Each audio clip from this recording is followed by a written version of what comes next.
están? Bienvenidas y bienvenidos a una clase más de Aprende en Casa 3. Y espero que ya estén con todo listo para comenzar con esta sesión de español para sexto grado. Y como siempre nos acompaña la maestra Gaby Rivas. Bienvenida, Gaby. Muchas gracias, María. Hola, alumnas y alumnos en casa, y pues espero que se encuentren de la mejor forma posible y que ya estén listos y listas para comenzar nuestra clase de lengua materna de hoy. Así es, a mí me alegra mucho saludarlos a ti y a todos los niños que nos acompañan en casa, Gaby. A mí también, siempre es un placer saber que nos están acompañando. ¿Y ahora con qué tipo de texto vamos a trabajar? ¿Comenzaremos la práctica social del lenguaje número 9? No, María. Esta clase y la de mañana las dedicaremos a repasar y a fortalecer los aprendizajes recientemente construidos a partir del trabajo con las prácticas sociales del lenguaje 6, 7 y 8. Es decir, las dedicadas al manual de juegos de patio, al relato histórico y al cuento adaptado como obra de teatro, respectivamente. Y pues hoy nos toca repasar lo trabajado en las dos primeras y mañana en la tercera.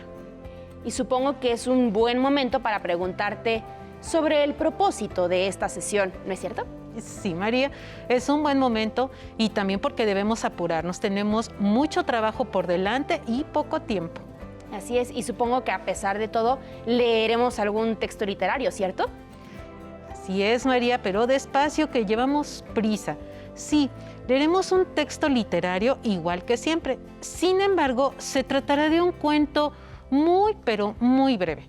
Te anticipo que el cuento que leeremos es considerado el más pequeño del mundo. En un momento te platico de cuál se trata. Primero explicaré tanto el propósito de la sesión como los materiales que vamos a necesitar. Muy bien, Gaby. Entonces, aceleremos el paso.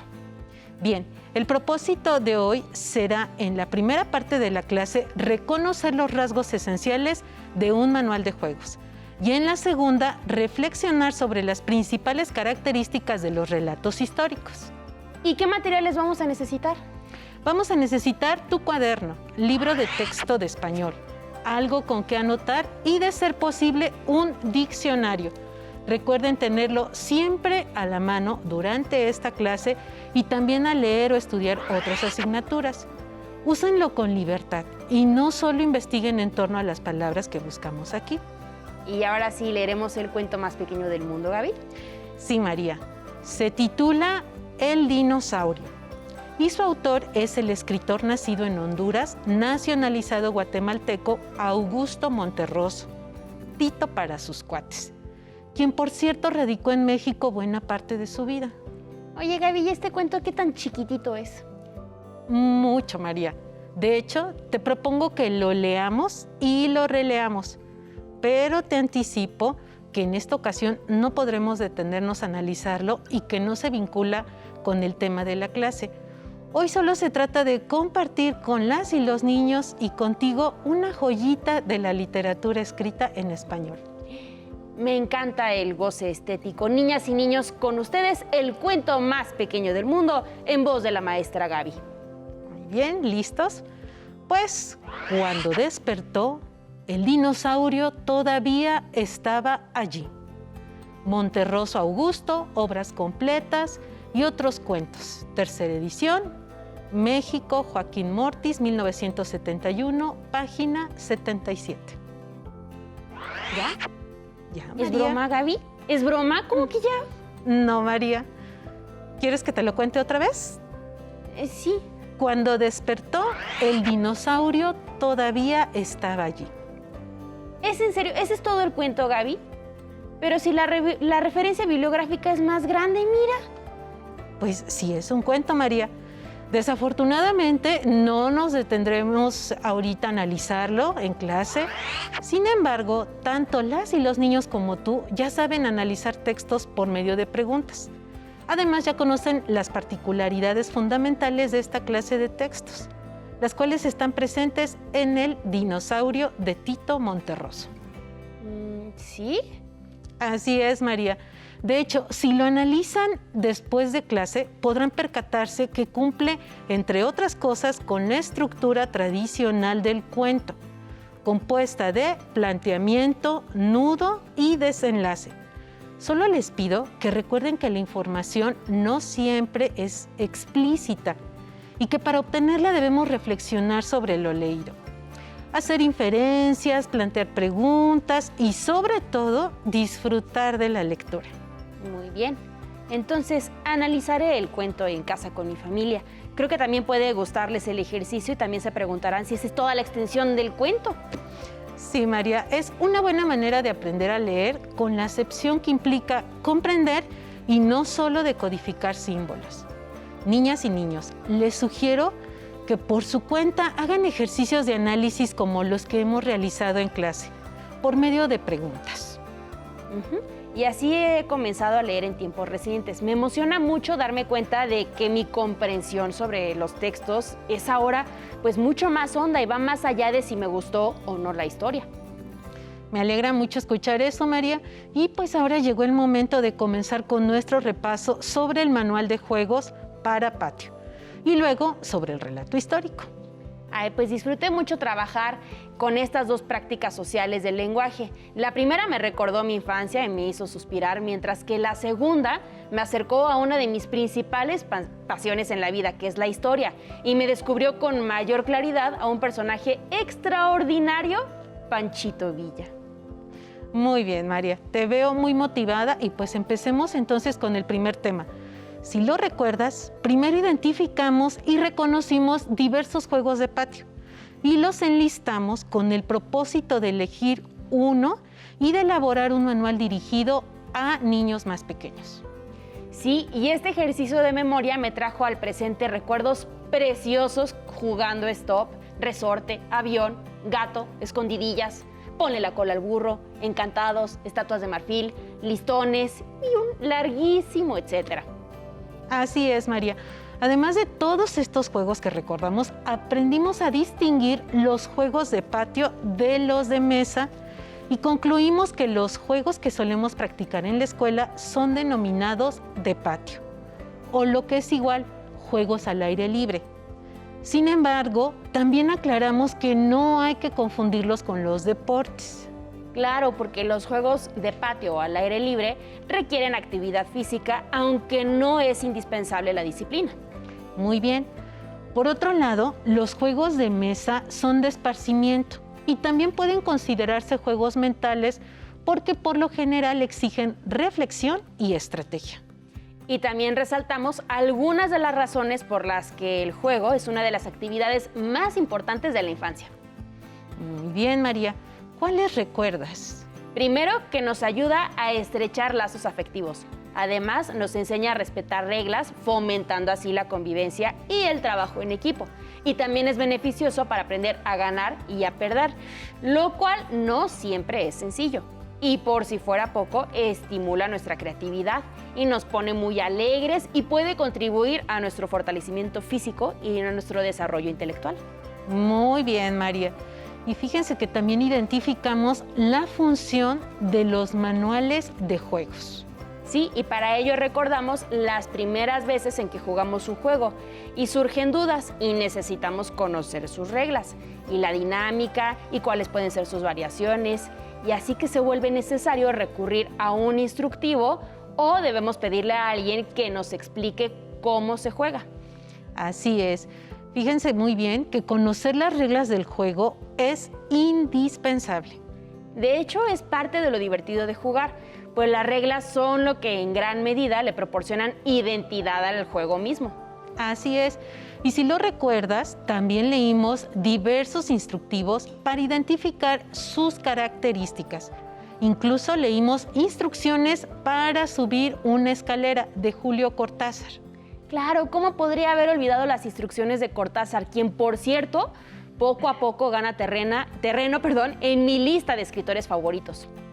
Pues eso me da mucho gusto saberlo, María, y que tu gusto por la obra de Cortázar ha ido creciendo, como seguramente le estará ocurriendo a muchas alumnas y alumnos en casa. Pero no nos desviemos de nuestro tema principal.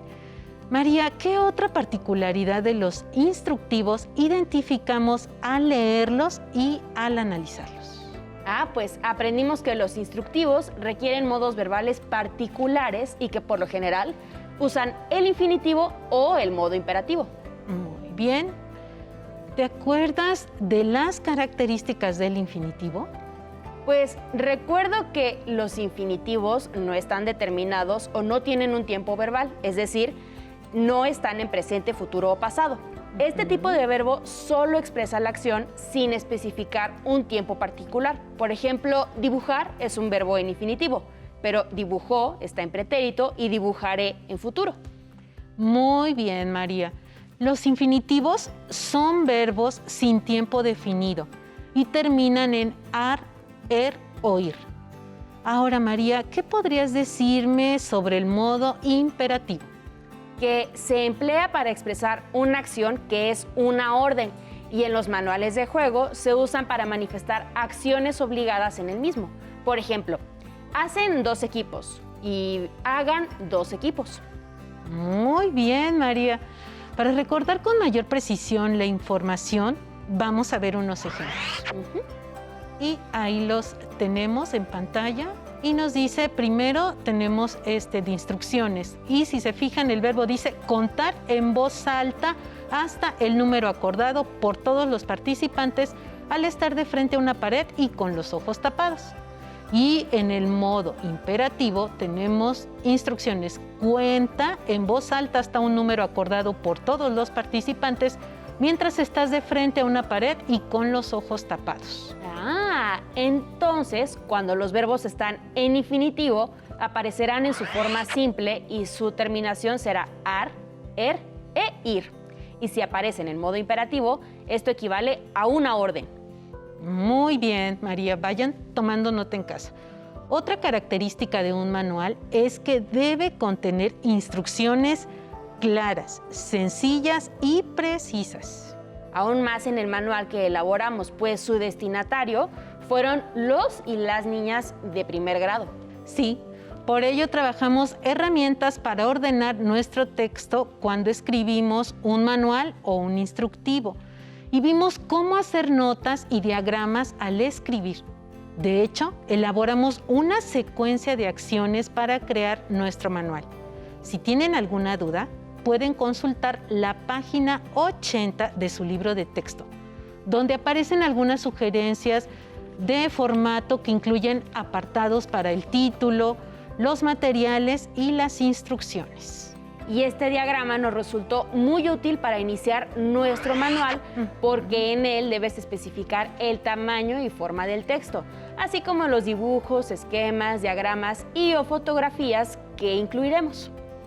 De eso se trata, de escribir instrucciones de manera secuenciada, es decir, paso a paso, dando ejemplos con ilustraciones y después hacer un diagrama para dar una idea gráfica del orden de nuestra información.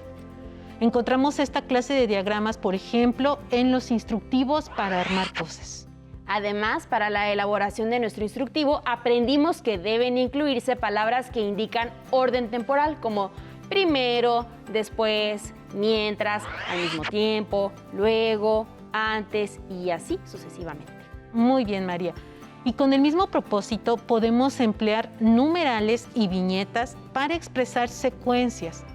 Las viñetas y los numerales son marcas gráficas que nos ayudan a organizar listados de palabras o textos, como en este caso las instrucciones. Y podemos poner como viñeta prácticamente lo que queramos, desde puntos, estrellas, flechas o cualquier figura. ¡Qué rápido terminamos el repaso sobre el manual de juegos de patio, María!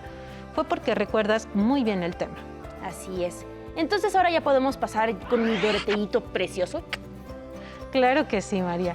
Y más bien, repasaremos las principales características del relato histórico que estoy segura también recuerdas. Pues yo ya estoy lista, mi capitana. Y a las órdenes de mi generalísimo don Panchito Villa, como siempre. Muy bien, María. Primero que nada, me parece importante volver a subrayar que trabajamos con relatos históricos desde la perspectiva de la asignatura de lengua materna español y no la de historia. Lo recuerdo muy bien, Gaby. Y los análisis que hicimos nos permitieron percatarnos de que cada relato histórico posee particularidades únicas que los distinguen del resto. Pues tanto quienes los escribimos como los que los leemos, somos sujetos y por lo tanto nuestra visión es siempre subjetiva.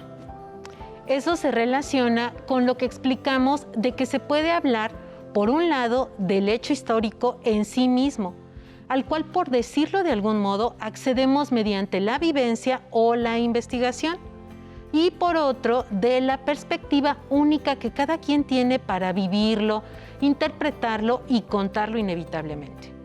Y aunque existan visiones y versiones opuestas de un mismo acontecimiento, no significa que un autor esté mintiendo. Claro, cada quien narra acontecimientos reales del pasado desde su perspectiva y pone atención en cosas en las que no se fijan los otros y las dice de manera diferentes, con sus propias palabras y emociones, pues todos somos personas únicas, pero todos los autores afirman haber sido fieles al momento de escribir sobre lo que atestiguaron o investigaron. Lo cual se relaciona con la función del relato histórico, que, según vimos, es contarles a otras personas ciertos acontecimientos que, pues por su relevancia, el autor considera importante difundir, como la vida de mi generalísimo Villa. Muy bien, María. ¿Qué otras particulares del relato histórico recuerdas? Que lo que se relata corresponde a un espacio y tiempo determinados y que describen una sucesión de acontecimientos ordenados cronológicamente.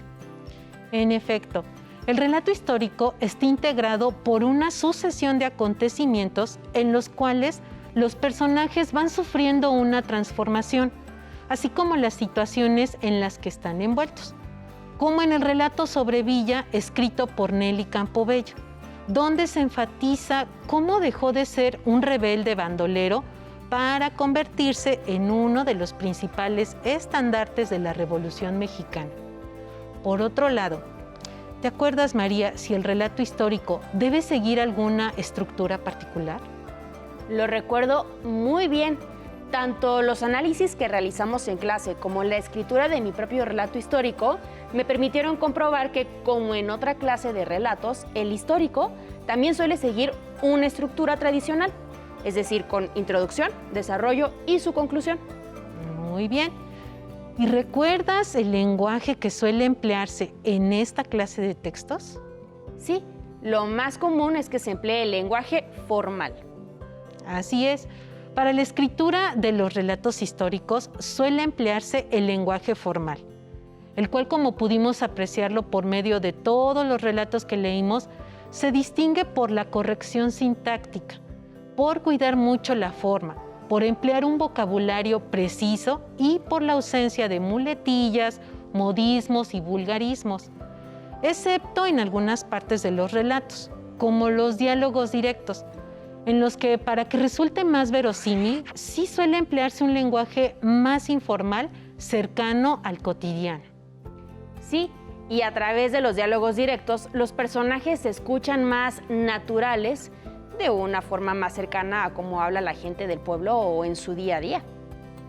Bien, y también estudiamos la relevancia de las relaciones causa y consecuencia en los relatos históricos. Y gracias a uno de los relatos que leímos, vimos, por ejemplo, que algunas de las principales causas por las que la gente se unía a la revolución eran la pobreza, la ignorancia y el deseo de vivir de una mejor manera.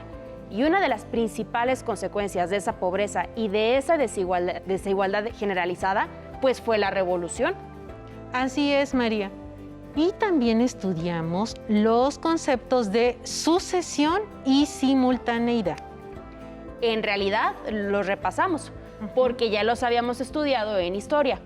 La sucesión implica que algo va detrás de otra cosa. De hecho, pusimos el ejemplo de la sucesión presidencial de un país, o en otras palabras, del cambio de presidente. Y por otro lado, la simultaneidad se da cuando dos o más cosas ocurren al mismo tiempo. Por ejemplo, mientras los y las niñas en sus casas leen, analizan y escriben relatos históricos, están conociendo las particularidades de esta clase de textos. Y como mencionamos, mientras Villa luchaba predominantemente en el norte del país, Zapata lo hacía en el sur. Muy bien, María. En otras palabras, cuando hay un hecho que sucede al mismo tiempo que otro se llama simultaneidad. Aquello que provoca que algo suceda se llama causa y su resultado, consecuencia. Así de fácil y sencillo. Muy bien, ahora les voy a pedir que miren la siguiente lámina en su pantalla, en la cual podrán recordar cuáles son algunas de las palabras útiles para indicar simultaneidad, al mismo tiempo, mientras, mientras tanto, al tiempo, a la vez y sucesión. Pongan atención, utilizamos luego, después, primero, primero que nada, al final. Y pues muy bien, María, te felicito porque hiciste muy bien este repaso y te realizaré 3 últimas preguntas que ya me respondiste en otra clase. A ver, mientras sea sobre este tema está perfecto, Gaby. Pues me apasiona tanto que si lo recuerdas terminé escribiendo sola mi relato sobre Pancho Villa. Así es, María, lo tengo muy presente y el hecho me sigue llenando de satisfacción. Va la primera pregunta, María. ¿Qué es un relato? Pues como lo inferimos gracias a la lectura, un relato es una narración que da a conocer uno o varios hechos. Muy bien, tomen nota en casa. ¿Y qué es un relato histórico? Una narración que da a conocer uno o varios hechos históricos. Así es, María. Y con el deseo de complementar tu respuesta, diré que esta clase de texto es una narración que da a conocer uno o varios hechos que constituyen una historia en sí misma, que está integrada por una sucesión de acontecimientos ordenados cronológicamente, en la cual los personajes van sufriendo una transformación, así como las situaciones en las que están envueltos. Y va a la tercera pregunta. ¿Pueden existir distintas versiones de un mismo hecho, María? Pues sí, porque cada autor narra acontecimientos reales del pasado, pero desde su perspectiva, y pone atención en cosas en las que no se fijan los demás y las dice de maneras diferentes, con sus propias palabras y emociones también. Muy bien, María. La objetividad en sentido estricto no existe, pues todo en historia es una reconstrucción y una interpretación de lo sucedido, aun cuando se haya sido testigo de los acontecimientos. Por eso insisto en la recomendación que les he hecho en clases anteriores. Busquen textos que confronten las posturas, es decir, que les muestren distintas perspectivas de aquello sobre lo que investigan y fórmense un juicio propio con base en lo leído. Pues supongo que con esto estamos concluyendo nuestra primera sesión de repaso de la semana, ¿cierto, Gaby? Así es, María. Pues a mí me gustan mucho estas sesiones porque me permiten fortalecer mis aprendizajes. Y esta vez, por ejemplo, estoy afilada como cuchillo de afilador en relación con un manual de juegos de patio y con el relato histórico, dado que identificamos los rasgos esenciales de un manual de juegos y las principales características de los relatos históricos. Muy bien, María. Me alegra escuchar eso. Y mañana repasaremos todo lo relacionado con el trabajo vinculado con la práctica social del lenguaje 8. Adaptar un cuento como obra de teatro. Ay, qué emoción, Gaby. Pues yo quiero que sea mañana. Entonces, yo también. Con eso, hasta mañana, Gaby. Gracias como siempre por esta sesión. Gracias a ti, María. Si te es posible, consulta otros libros y comenta el tema de hoy con tu familia. Si tienes la fortuna de hablar una lengua indígena, aprovecha también este momento para practicarla y platica con tu familia en tu lengua materna. Por hoy hemos terminado con Manual de Juegos de Patio y Relato Histórico, repaso de lengua materna español de 6º grado.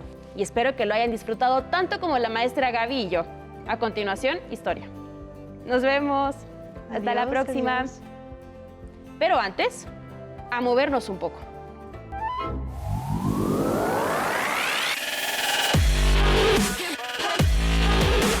Recuerda, entre clase y clase, activa tu cuerpo.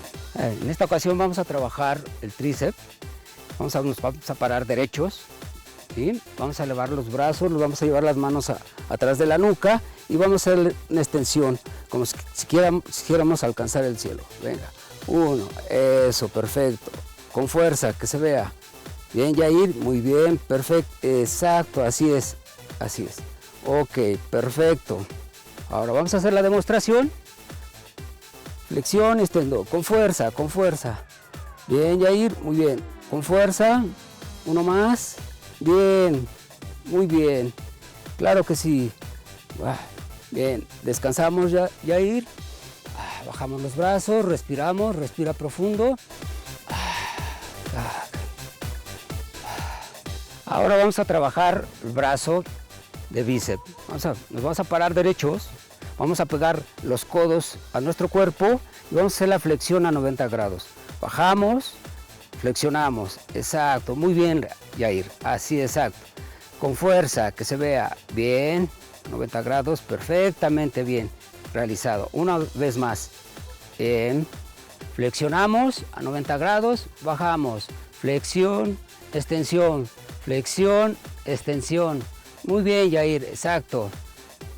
Así, perfecto. Otra más, una vez más, con fuerza, que se vea. Otra más, bien, descansamos, agitamos nuestros brazos a descansar, respiramos, respiramos. Ahora en esta ocasión vamos a trabajar un poco de hombros. Lo que vamos a hacer, nos vamos a parar. Vamos a hablar el compás de una forma que sintamos relajados y vamos a elevar los brazos lateralmente hasta exactamente a la altura de los hombros. Bien, Yair, exactamente ahí, exacto, ahí. Elevamos, bajamos, abrir nuestros brazos lateralmente. Muy bien, a la altura de los hombros. Bien, exactamente ahí, está bien hecho, Yair, exacto, ahí. Con fuerza, respiramos, bajamos, arriba, abajo, muy bien, otra más, una vez más, bien, descansamos, relajamos, respiramos profundo, bien, y después de cada pausa, activa tu mente.